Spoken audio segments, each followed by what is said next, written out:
TV show shooting. ये खौफनाक और सच्ची घटना मुंबई की है। मुंबई फिल्म और टीवी इंडस्ट्री का देवता है। यहाँ हर रोज सैकड़ों फिल्म्स और सीरियल्स की शूटिंग चलती है। रोज हजारों एक्टर्स काम मांगने सड़कों पर उतरते हैं। किसी का करियर बनता है तो किसी की जिंदगी बर्बाद हो जाती है। शनाया भी ऐसी ही एक एक्ट्रेस थी जिसने मुंबई में रहकर खून पसीना एक किया और आज वो टीवी इंडस्ट्री की क्वीन है। आज हालात ऐसे हैं, शनाया शो में ना हो तो शो का टीआरपी ही नहीं बढ़ता। इसीलिए काम देने के लिए शनाया के घर के सामने प्रोड्यूसर्स की लाइन लग जाती है। लाइन तो लगनी ही थी। शनाया बेहद खूबसूरत थी और साथ ही साथ बेहद टैलेंटेड भी। शुरू में उसे तकलीफ हुई, लेकिन बाद में जो ग्रैंड सक्सेस मिला उसने उसे सब कुछ दे दिया। सक्सेस की वजह से शनाया बहुत ही घमंडी हो गई थी। अब इतने सक्सेस के बाद घमंड तो बनता है। शनाया जिस सेट पर जाती उस सेट पर उसके घमंड के किस्से ना सुनाए जाएं, ऐसा तो हो ही नहीं सकता। स्पॉट, स्पॉट, चाय लेकर आओ। अभी लाया मैम। स्पॉट ने चाय बनाई और चाय में 2 चम्मच शक्कर घोलने लगा। तभी स्पॉट इंचार्ज आया। ये चाय शनाया मैम की है ना? हाँ, क्या बात है? फेंक इसे, अभी की अभी फेंक और दूसरी चाय बना। पर बात क्या है? मैं कह रहा हूँ ना फेंक। शूटिंग बंद करना है क्या? अपना चेहरा जलवाना है क्या? शनाया मैम के चाय में सिर्फ आधा चम्मच शक्कर गिरती है, समझा? स्पॉट ने फौरन चाय फेंक दी और दूसरी चाय बनाकर उसने आधा चम्मच चीनी डाली। मैम का गुस्सा इतना डेंजर है? तू नया है अभी। ये बात 2 साल पहले की है। इसी प्रोडक्शन की एक सीरियल चल रही थी। शूटिंग होल्ड करो, मुझे चाय पीनी है। अभी लाया मैम। स्पॉट चाय लेकर आया और शनाया चाय पीने लगी। पहला घूंट पीते ही उसने चाय से भरा हुआ कप स्पॉट के चेहरे पर फेंक दिया। स्पॉट का चेहरा जल गया। चाय में शक्कर की दुकान खोल दी क्या? इडियट, पता नहीं चाय के कप में सिर्फ आधा चम्मच शक्कर गिरती है। मोटी हो गई तो सॉस के रोल करती फिरूंगी। निकल यहाँ से और दोबारा अपनी शक्ल न दिखाना मुझे। बेचारी का पूरा चेहरा जल गया होगा। तो चेहरे की बात कर रहा है। रात को उसे ही जलाना पड़ा। मतलब वो स्पॉट सबके सामने हुई बेइज्जती बर्दाश्त ना कर पाया। उसने जहर खाकर खुदकुशी कर ली। ये बात बाहर ना जाए इसलिए प्रोडक्शन ने उसी रात उसका अंतिम संस्कार कर दिया। इसलिए कहता हूँ संभल के रहियो। पैकअप हो गया और शनाया अपनी कार में बैठ गई। मलिक, गाड़ी राजवीर साहब के बंगले पर ले चलो। राजवीर शनाया का बॉयफ्रेंड था। जल्द ही दोनों शादी करने वाले थे। शनाया ने राजवीर के साथ प्राइवेट टाइम बिताया और रात के 12 बज गए। बच्चा, अब मैं निकलती हूँ। स्वीटहार्ट, हम कल मॉरिशस घूमने जा रहे हैं। 2 बजे की फ्लाइट है। व्हाट? बेबी बताना चाहिए ना, कल शूटिंग है। एपिसोड बैंक भी नहीं है ज्यादा। मैं कैसे आ सकती हूँ? वो तुम देख लो। जाना तो फाइनल है। ठीक है, मैं आज रात यहीं रुकती हूँ। सुबह 4 बजे की शिफ्ट लगाकर 12 बजे तक शूटिंग करूंगी और फिर हम दोनों निकल जाएंगे। ओके? फिर क्या, शनाया ने प्रोड्यूसर को कॉल करके बता दिया और वो राजवीर के पास रुक गई। सुबह 4 बजे की शिफ्ट थी। शनाया सेट पर पहुंची तो कोई पहुंचा नहीं था। कहा था मैंने 12 बजे पैकअप करना है, फिर भी कोई नहीं आया। आने दो सबको, फिर देखती हूँ। तभी एक नया स्पॉट मेकअप रूम में आया। मैम, आपके लिए कुछ लाऊं? नए ज्वाइन हुए हो? हाँ, नाम है बिरजू। कोठारी सर ने बताया 4 बजे की शिफ्ट है तो मैं 3 बजे ही पहुंच गया था। ठीक है, चाय लेकर आओ। बिरजू निकल गया और थोड़ी देर बाद चाय लेकर आया। जैसे ही शनाया ने पहला घूंट पिया, चाय बेहद मीठी थी। उसने झट से चाय का कप बिरजू के चेहरे पर फेंक दिया और नजरें उठाकर बिरजू की तरफ देखा तो उसकी सांसें ही रुक गई। बिरजू का चेहरा ही नहीं, उसका पूरा शरीर जला हुआ था। पूरा शरीर हरे और नीले रंग का था। बिरजू इंसान नहीं, एक भयानक भूत था। भूत भूत नहीं बिरजू, वही बिरजू जिसके मुंह पर 2 साल पहले तुमने चाय फेंकी थी, सबके सामने बेइज्जती करके जिसे जहर खाने पर मजबूर किया था। घमंडी औरत, मैं तुम्हें छोड़ूंगा नहीं। ये सुनकर शनाया और ज्यादा डर गई और इधर उधर भागने लगी। दरवाजा पीटने लगी, लेकिन दरवाजा तो बाहर से बंद था। बचाओ, बचाओ, हेल्प, कोई है, प्लीज हेल्प। कोई नहीं है, सबको आने में कम से कम आधा घंटा लगेगा, तब तक मैं तुम्हें निपटा दूंगा। ये सुनकर शनाया बिरजू के सामने गिड़गिड़ाने लगी। प्लीज प्लीज मुझे छोड़ दो, मैं अपनी गलती मानती हूँ। तुम जो कहोगे वो मैं करने के लिए तैयार हूँ, पर प्लीज मुझे छोड़ दो, मुझे जाने दो। अगर ऐसा है तो मुझे मेरा वो शरीर लौटा दे जो तुम लोगों ने सुनसान रात में जलाया था। मेरी जान मुझे वापस लौटा दे। ये इम्पॉसिबल है, तुम कुछ और मांगो। अगर ऐसा है तो मुझे और कुछ नहीं चाहिए, मुझे बस तुम्हारी जान चाहिए। ऐसा कहकर बिरजू ने झट से शनाया की गर्दन दबोच ली और जहर की बोतल निकाली।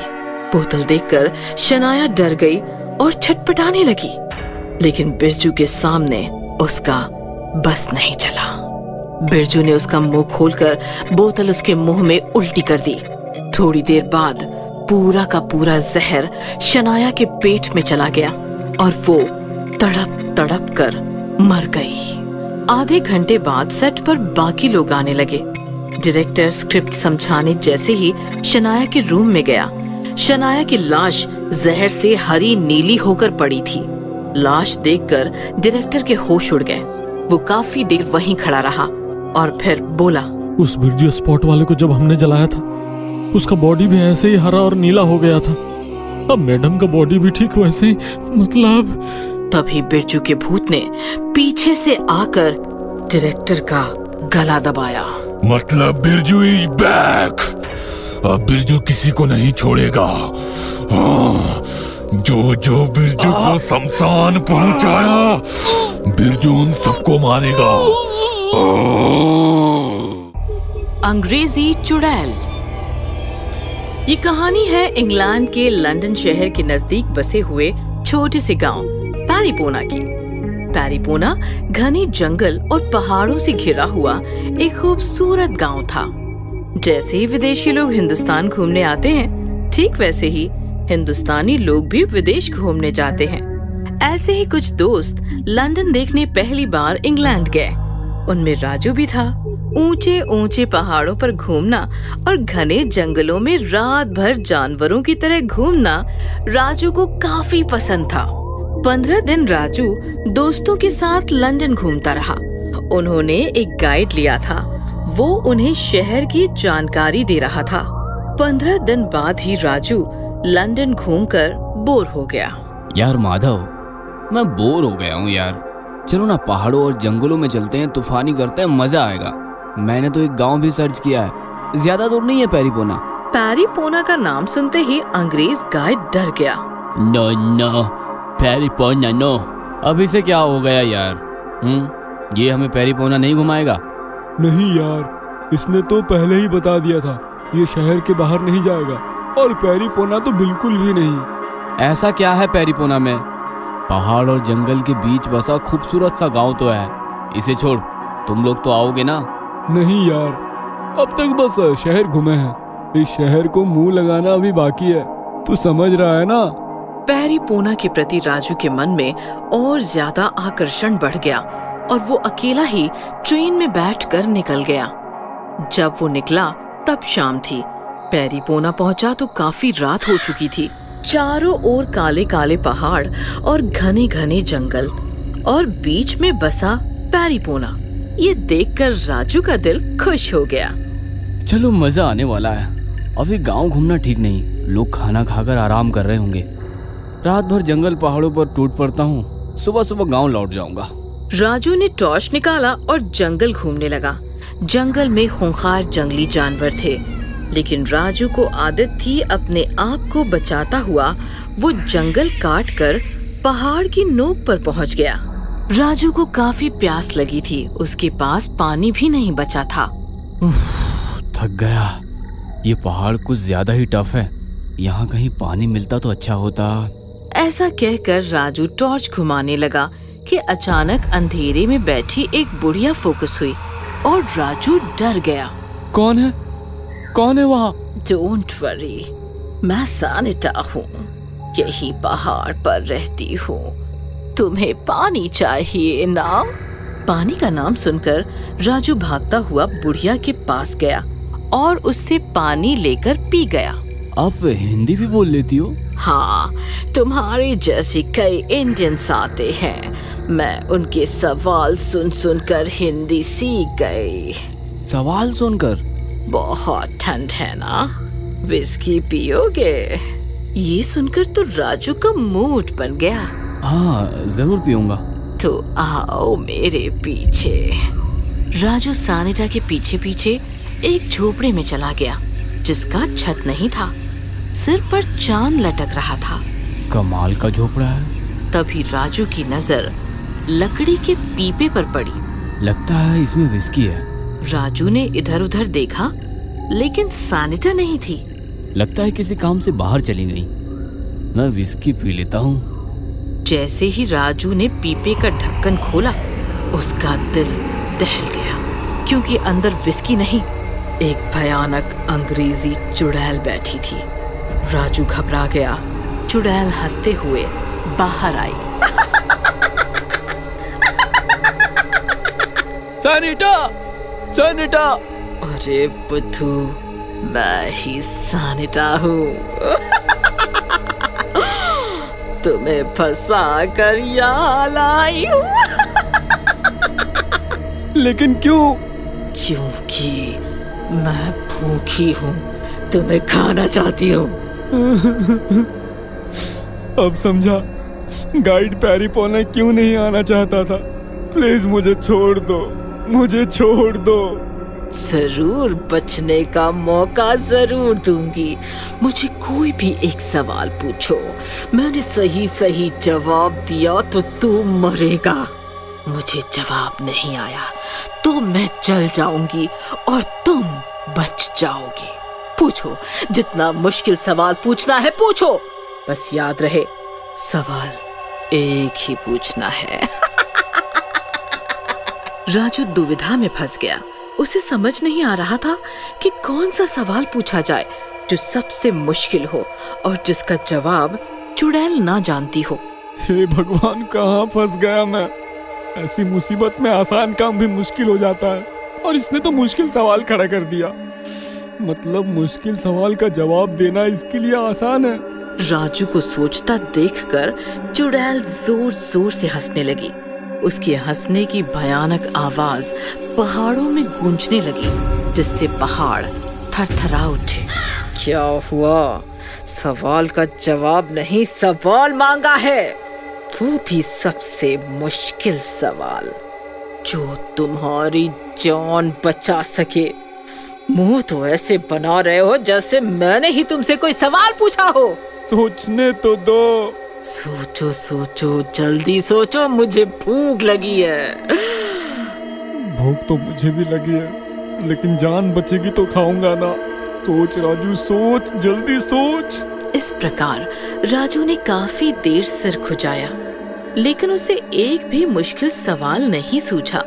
उसके दिमाग में सवाल तो बहुत थे, लेकिन सवाल तो बहुत है, लेकिन चुड़ैल झट से जवाब दे देगी और मैं मारा जाऊंगा। नहीं नहीं नहीं, घटिया सवाल पूछकर मुर्गे की तरह हलाल नहीं होना है मुझे। मुर्गा, मुर्गी, मुर्गी का अंडा। हाँ। अचानक राजू जोर से चिल्लाया, मिल गया सवाल, मिल गया। ये सुनकर चुड़ैल खुश हो गई। अच्छा, मैं भी तो देखो कितना मुश्किल है। जो भी इस झोपड़े में आया है वो कभी बाहर नहीं गया, इतना याद रखो। चलो पूछो। मैं तुमसे जो सवाल करने जा रहा हूँ वो मैं बचपन से सुनता आ रहा हूँ, लेकिन कभी जवाब ना दे सका। इसका सही जवाब दुनिया में कोई नहीं दे सकता। अरे तो फिर जल्दी से पूछो। सवाल यह है सवाल ये है कि पहले मुर्गी आई कि अंडा? पहले मुर्गी आई कि अंडा? अंडा नहीं, मुर्गी नहीं, अंडा, मुर्गी, अंडा, मुर्गी। इस प्रकार चुड़ैल अंडा मुर्गी करती रही और सवाल में उलझ गई। थोड़ी देर बाद अचानक चुड़ैल जलने लगी और देखते देखते जलकर भस्म हो गई। कहा था ना मैंने, इस सवाल का जवाब आज तक कोई नहीं दे सका। इस प्रकार राजू ने अपने सवाल से और साथ ही साथ पूरे पैरीपोना को चुड़ैल के चंगुल से आजाद भी किया।